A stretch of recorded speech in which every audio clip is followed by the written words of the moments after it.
www.uchile.cl.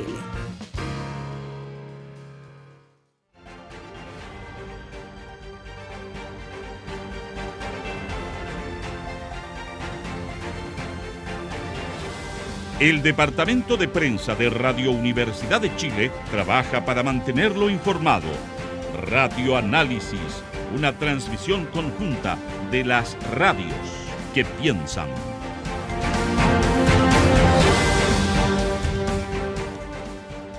Son las 9:12, continuamos en la Radio Universidad de Chile, en la red de radios que piensan, en las frecuencias de Uchile TV, en esta mañana de día jueves 28 de diciembre, como dijeron muy acertadamente nuestros colegas que estuvieron antes, ya como que tiene bien poca gracia hablar de bromas del Día de los Inocentes a estas alturas, es como fome.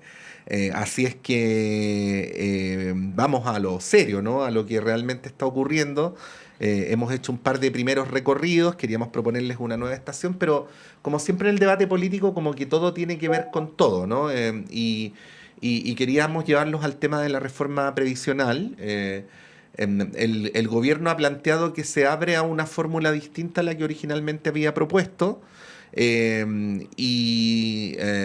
una declaración de intenciones de Chile Vamos de abrirse también una fórmula, aunque no ha precisado cuál sería esa apertura, ni es tan unánime ni orgánica todavía la posición, ¿no? Hay una expresión de intenciones como de carácter más cualitativo. Y quería preguntarles sobre esto, pero quizás eso nos lleva a un tema mayor, ¿no? Que es que como que volvió como la invocación del diálogo, ¿no? Como que volvió a tener buena fama el diálogo o el consenso, cuestión que no veíamos en la política chilena, para ser sinceros, hace 3, 4 años atrás. Quizás sobre la base de la constatación de que ninguna fuerza es lo suficientemente poderosa como para imponer su posición política, doctrinaria al adversario, ¿no? Por lo tanto, se abre la hipótesis, digo yo, sobre que habrá que recorrer el ancho camino del medio. Pero bueno, está ahí el tema de la reforma previsional. Quería preguntarles cómo lo ven y si les parece hacer como también un enlace respecto a esta situación más general que está ocurriendo con la política chilena. Alejandra.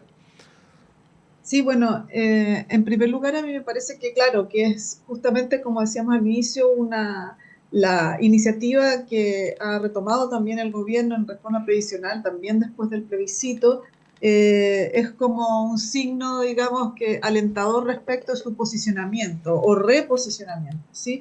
Pero también en términos concretos es una demanda que estuvo desde el día 1 en el programa del presidente Boric, ¿cierto? En su candidatura, y bueno, digamos, afecta directamente, digamos, la cotidianidad de las personas transversalmente en Chile, sobre todo de aquel 72% de la población, ¿cierto?, que cuando se jubila recibe menos del salario mínimo, ¿no?, en Chile.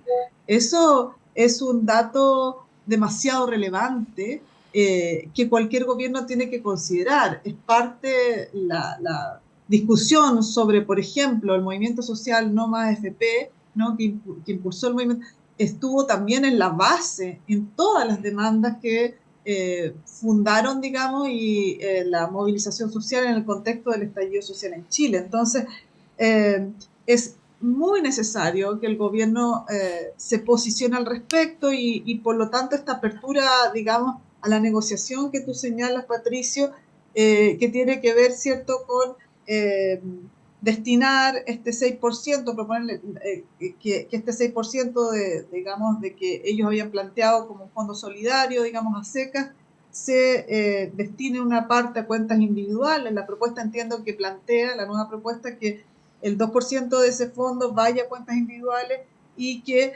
finalmente el 3%, la mitad, se constituye en este seguro social. Y hay un 1% que me parece muy importante. Sé que hay discusiones desde las perspectivas liberales, ¿cierto?, que han dicho que no corresponde, que tiene que ver con el fortalecimiento del empleo femenino y de las condiciones del empleo femenino de mujeres. A mí me parece que eso es una innovación que está incorporando el gobierno y que va en la dirección de su programa. me parece por supuesto que es arriesgado porque, digamos, hay una negociación que hacer. Normalmente lo que han dicho los expertos, digamos, negociadores, es que esa negociación tuvo que haber sido previa, pero nuevamente el gobierno parece estar hoy día en otra frecuencia, que es una frecuencia de mayor iniciativa, ¿cierto? Con mayor audacia política, considerando por primera vez, yo diría con claridad, ¿no? Este momento post-plebiscito, digamos, de un cierto fortalecimiento de una base como para producir sus propias reformas y llevar adelante su programa. Bueno, el tan vilipendiado consenso, Nerea, que ahora surge nuevamente, pero que está bien cuesta arriba, porque, claro, en el enunciado, esto de queremos dialogar, queremos llegar a acuerdos, tenemos disposición, suena muy bonito, pero si uno va al detalle, lo que ha dicho la oposición las últimas horas es que el 6% ellos nos lo van a transar, o sea, es 6 a cuentas individuales o nada, y que si es que el gobierno quiere algún punto para solidaridad, la reforma se va a caer. Eso lo han dicho dirigentes de casi todos los partidos menos de Evópoli, que parece que es el que más ha avanzado. No sé si ustedes se acuerdan, hace algunos meses Gloria Hood se abrió también a que parte de la cotización fuera a solidaridad. Francisco Chaguán lo dijo acá en la radio, pero luego cambió de posición. Ha sido bien vacilante, fluctuante las posturas de la oposición, particularmente en este tema que, como decías tú antes, Nerea, es bien ideológico, ¿no? El concepto de solidaridad, que es lo que está aquí en cuestión, este 6% de la discordia, donde la oposición ha mostrado una postura bien férrea, donde no se van a mover mucho. ¿Cómo ves eso? Porque, claro, uno puede decir quiero dialogar, pero si esperas que solamente la otra parte ceda y tú no, es imposible poder llegar a un acuerdo. En la práctica no hay una disposición a acuerdo, hay solo un enunciado, ¿no? Una declaración de buenas intenciones. ¿Cómo ves eso? Sí, bueno, uno de los autores como bien canónicos dentro de la ciencia política es Norberto Bobbio, y él hace una separación de lo que es izquierda o derecha en base a cómo la izquierda y cómo la derecha ven las desigualdades, sobre todo económicas, dentro de la sociedad. Y una de las cosas que dice es que la derecha cree que estas desigualdades que vemos en la sociedad son naturales y por ende no necesariamente tenemos que hacer algo para repararlas. Entonces, desde ese punto de vista, si entendemos la derecha desde esa posición, es bastante lógico que quisieran, digamos, que el ahorro individual, entre comillas ahorro individual, sea lo que prevalece por sobre la solidaridad, porque ponerle, digamos, 1%, 2%, 3% a un fondo que sea solidario es entender que efectivamente hay desigualdades que se pueden corregir a través de, por ejemplo, las pensiones, pero no únicamente, también pueden ser en salud.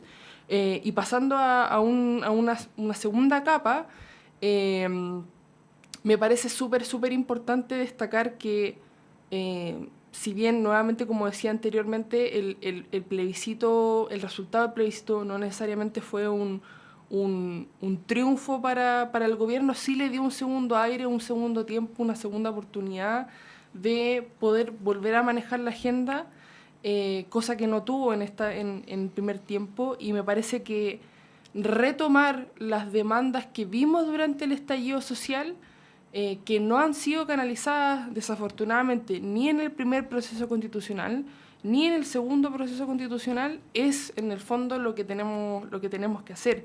De hecho, me quedo con las declaraciones de Briones de ayer, quien decía que es importante llegar a un acuerdo para no fracasar una tercera vez, entendiendo que esta sería una tercera oportunidad que tiene el sistema político en general para ponerse de acuerdo en una temática tan importante y que ha sido tan demandada por la ciudadanía, sobre todo en el estallido social, que esto, digamos, que explota, como la temática pensiones. Ahora, la oposición no tiene la visión de que ellos están siendo inflexibles. De hecho, Evelyn Matei dijo que lo que está haciendo la ministra Jara con respecto a la propuesta del gobierno es básicamente un toreo, así como presentar esta reforma que para por lo menos Evelyn Matei es inaceptable, sería una suerte de provocación hacia la oposición. Entonces, si la oposición tiene esa posición de que la propuesta del gobierno es inaceptable, yo veo bien difícil dialogar, digamos, de manera bien transparente y de manera bien honesta entre oficialismo y oposición. Entonces, creo que desafortunadamente para el oficialismo y para el gobierno va a tener que dar muchas más señales de apertura con respecto a modificar en la propuesta original para que la oposición se suma al diálogo. Cosa que uno pensaría en la lógica de quien gobierna, quien controla el Ejecutivo debiese ser al revés. Pero pareciera ser que la oposición está invitando al gobierno a ceder en cosas que simplemente no está dispuesta a transar. Bueno, lo que decía, disculpa Pato, también Ignacio Briones, él reconocía que el tema de la solidaridad intergeneracional era algo lo que probablemente no se iba a llegar a acuerdo. Entonces, él invitaba a que se conversara sobre otros mecanismos de solidaridad. Lo que dice la oposición es, hagamos solidaridad a través de impuestos generales con la PGU, pero a su vez también se niegan a avanzar en un pacto fiscal. Por lo tanto, está muy trancada la discusión. Sí, pues bueno, igual la propuesta del gobierno, para decirlo así en términos gruesos, está, entre comillas, más a la derecha que la que había hecho el presidente Piñera en el gobierno anterior, ¿no? Entonces, yo sé que estamos en estos paneles para discutir cómo las cosas son, ¿no? No cómo deberían ser, pero déjenme darme un gustito y leer muy breve de la página del Alto Comisionado de Derechos Humanos lo siguiente. La seguridad social es un derecho humano fundamental, una poderosa herramienta para combatir la discriminación y un instrumento esencial para reducir la pobreza y promover la inclusión social. O sea, para la comunidad internacional, la seguridad social es un derecho humano. Estoy diciendo una obviedad si es que uno lo mira desde arriba.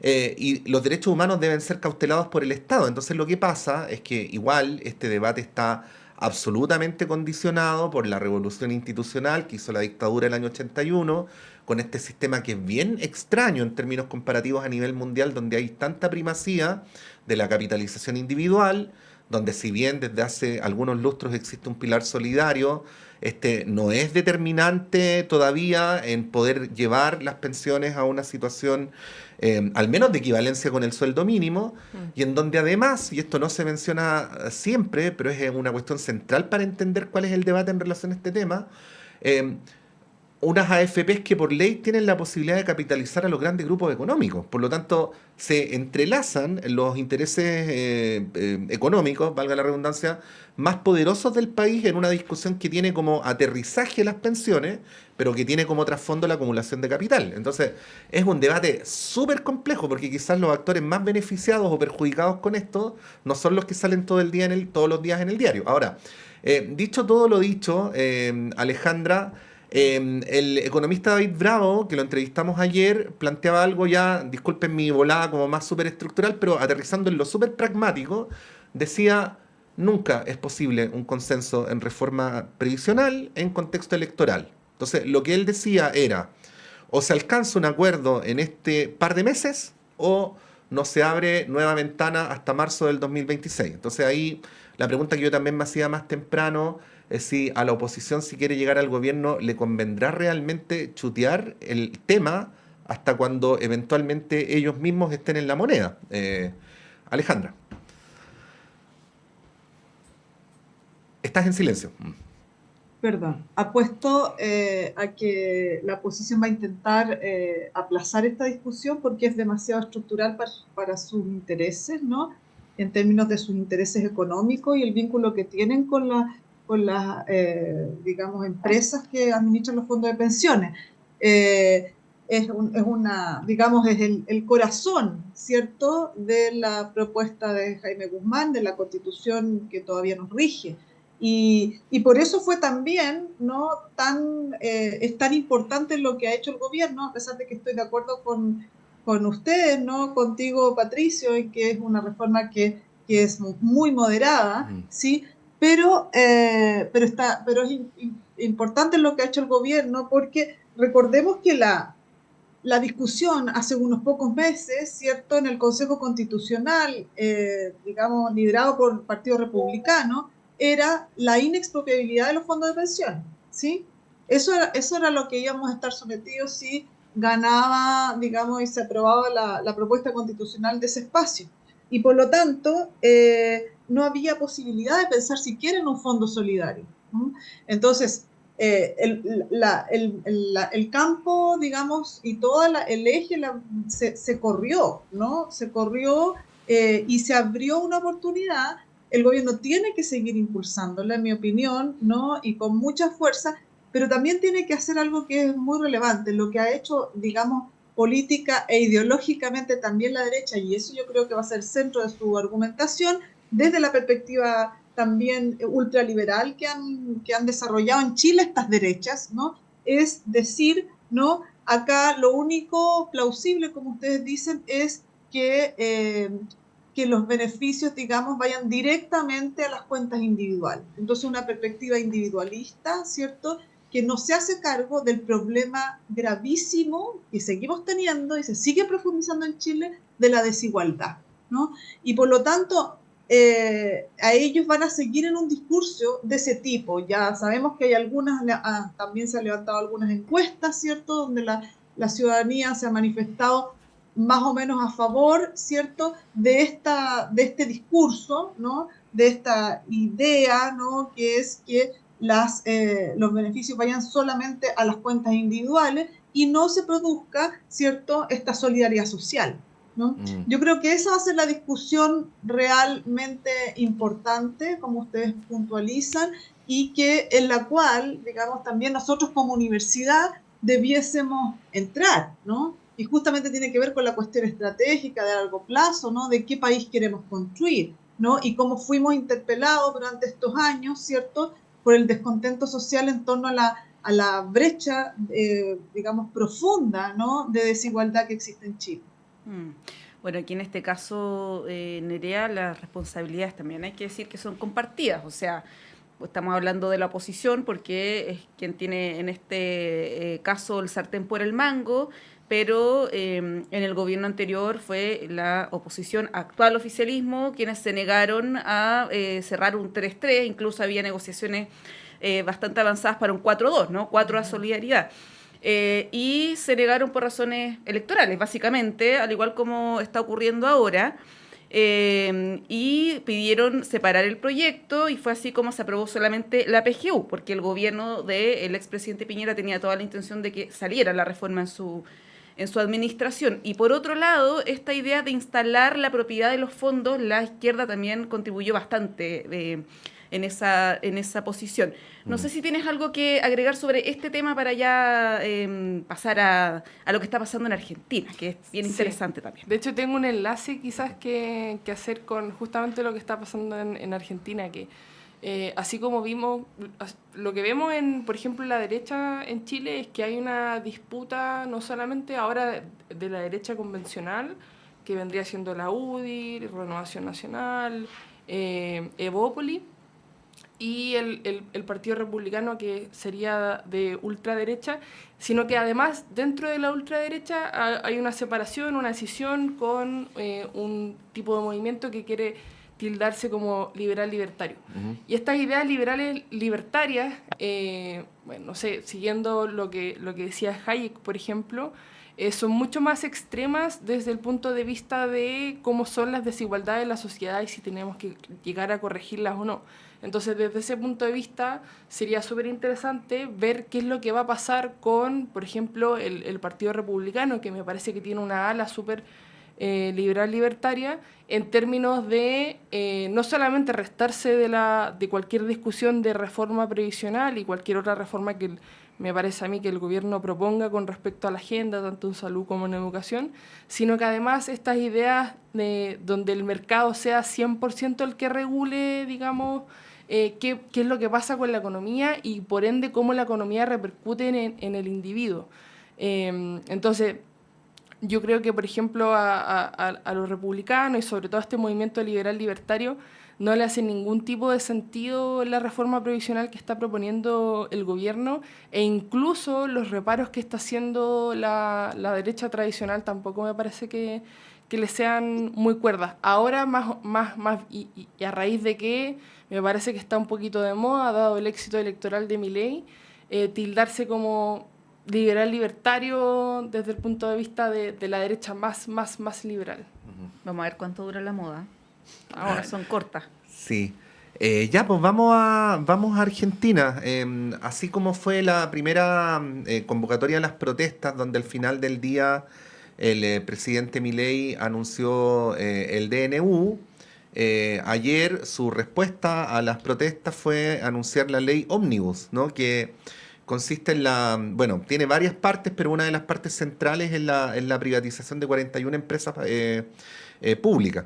Eh, y, y bueno, a este respecto me parece importante señalar, simplemente como para dar un marco a la conversación, que si es que alguna vez Michelle Bachelet dijo que las campañas se hacían con poesía y los gobiernos con prosa, evidentemente Milei no concibió esa parte o no la entiende, porque sea lo que a uno le debe reconocer es que se está proponiendo hacer exactamente lo que prometió en campaña. Y me atrevería a señalar, aunque sé que la palabra tiene otras connotaciones, que la envergadura de su propósito es tal que me atrevería a decir que es casi la de un gobierno revolucionario, ¿no? O sea, es transformar la Argentina en un país completamente distinto al que habíamos conocido.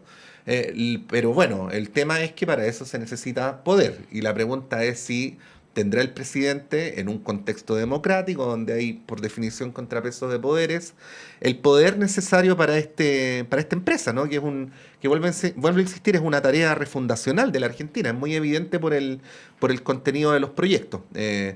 Alejandra hizo una descripción sin ningún juicio de valor. ¿Mm?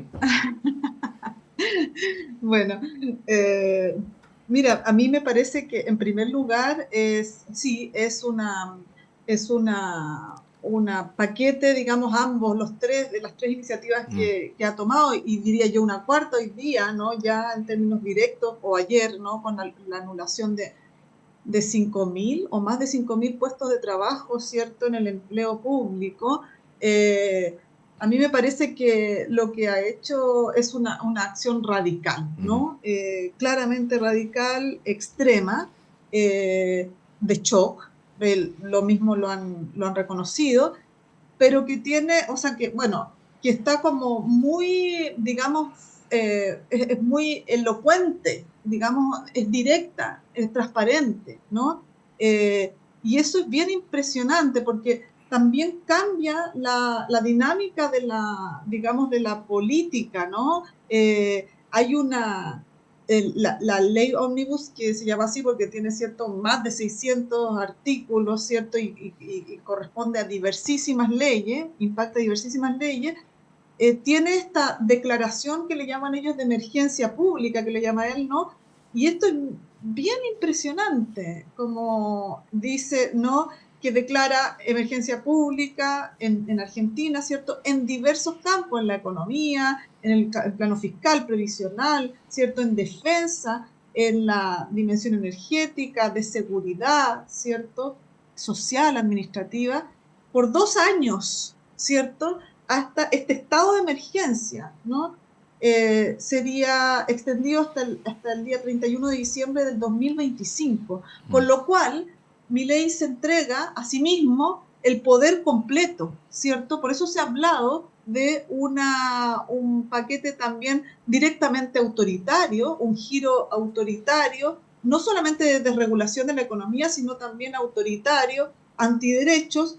Este estado de más, que él llama de emergencia pública, puede ser extendido por 2 años más, lo cual significa que durante sus 4 años, ¿no?, él tendría una potestad, ¿cierto?, personal prácticamente, de definir los destinos en todos los campos, casi constituyentes, ¿cierto?, de la Argentina por sobre el Parlamento. Por eso se ha hablado, digamos, con la gravedad que asume esta situación, ¿no?, de un cambio, como tú dices, revolucionario, digamos, autoritario, ¿cierto?, que diluye el Estado de Derecho y la división de poderes en Argentina, ¿no? Ahora, él no tiene en el Parlamento, ¿cierto?, los votos hasta ahora, ¿no? La Libertad Avanza tiene el 15% del Congreso en total, ¿cierto?, y necesita construir una mayoría, y está intentando con esta otra línea, digamos, de derecha, ¿no?, que es Juntos por el Cambio. Sin embargo, y bueno, y también existe la justicia, ¿no?, que que digamos que ya le dio un pie para aplicar sus primeras medidas que deberían entrar a regir desde mañana. Y al frente tenemos el movimiento social, ¿cierto? El movimiento sobre todo sindical en Argentina, muy fuerte. Esto es distinto a Chile, ¿no? Es un movimiento que hay que imaginárselo de otra manera, con grandes centrales sindicales, con mucha capacidad de movilización, ¿no? La Confederación General del Trabajo, la CGT, la CTA, el polo obrero, que es el polo, ¿no? Sobre todo de piqueteros, ¿no? Ya se han manifestado y están siendo presionados, ¿cierto? Para, como les llaman, le han dicho en las calles, ¿cierto? Poner la fecha para el paro nacional, ¿no? Para la huelga general.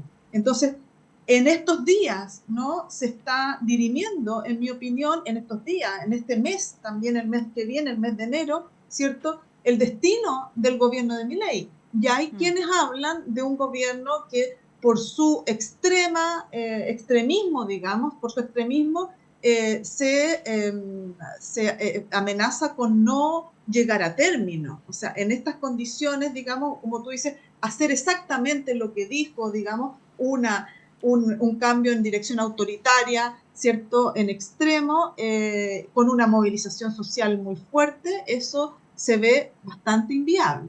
Sí, nos quedan poquitos minutos, Nerea, así que te doy la palabra. Solamente agregar que llama la atención que en este caso el presidente argentino decida literalmente apagar el fuego con benzina. O sea, cada manifestación que hay, la del miércoles pasado y la de ayer, culminan con un anuncio aún más radical que lo que ya existe. Y da la impresión que él se tiene bastante fe, por decirlo de alguna manera, porque incluso anunció un plebiscito en caso de que este decretazo no pase el Congreso. La palabra es tuya. Sí, solo quería mencionar dos elementos. Uno, que en ciencia política hay una moda una moda muy positiva en términos de conceptualizar gobiernos que antes no conocíamos, sobre todo en la región, pero que sí en Europa sí son mucho más comunes, que son los gobiernos de ultraderecha, que tienen, digamos, dos categorías bien, digamos, definidas. La primera es la extrema derecha, que tiene vetas más autoritarias y que no juegan con las reglas democráticas, y después está la ultraderecha radical populista. Cristóbal Rovira, que es un académico que se ha dedicado a estudiar estas temáticas, sobre todo en la región, que no hay mucha investigación al respecto porque es un fenómeno nuevo, cataloga el gobierno de Milei como ultraderecha radical populista, fundamentalmente porque, ultraderecha porque son ideas de ultraderecha defendidas al extremo, y populista porque tiene estas características, ¿cierto?, de la casta política como algo negativo, o sea, como la anti-establishment de manera muy importante, y que en el fondo no solamente está gobernando o pretende gobernar por decreto por no tener mayoría, que eso es un indicador, ¿cierto?, nocivo para la democracia argentina, y que no es el primer presidente que lo hace, pero desafortunadamente es algo que se ha incurrido bastante en la política argentina.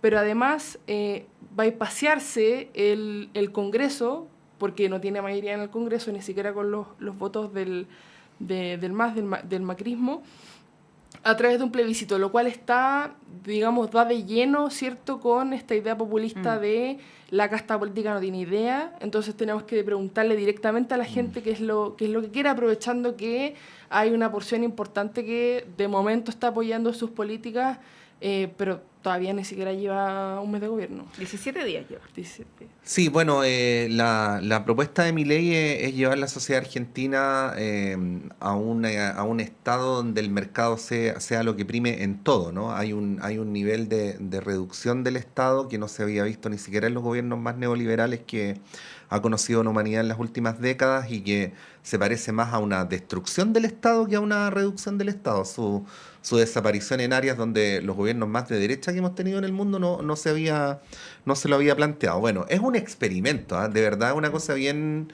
inédita en la historia reciente del mundo. Vamos a ver cómo termina.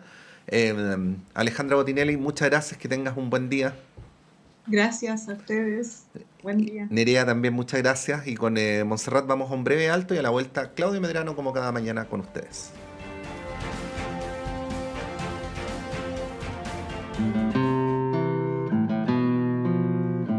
Sala Máster de Radio Universidad de Chile los invita nuevamente a disfrutar todo el talento de dos reconocidos músicos y guitarristas nacionales. Este martes 9 de enero a las 19:30 horas, Horacio Salinas, destacado compositor, intérprete y director artístico de Inti Illimani, se presentará en Sala Máster de Radio Universidad de Chile junto a Romilio Orellana, otro eximio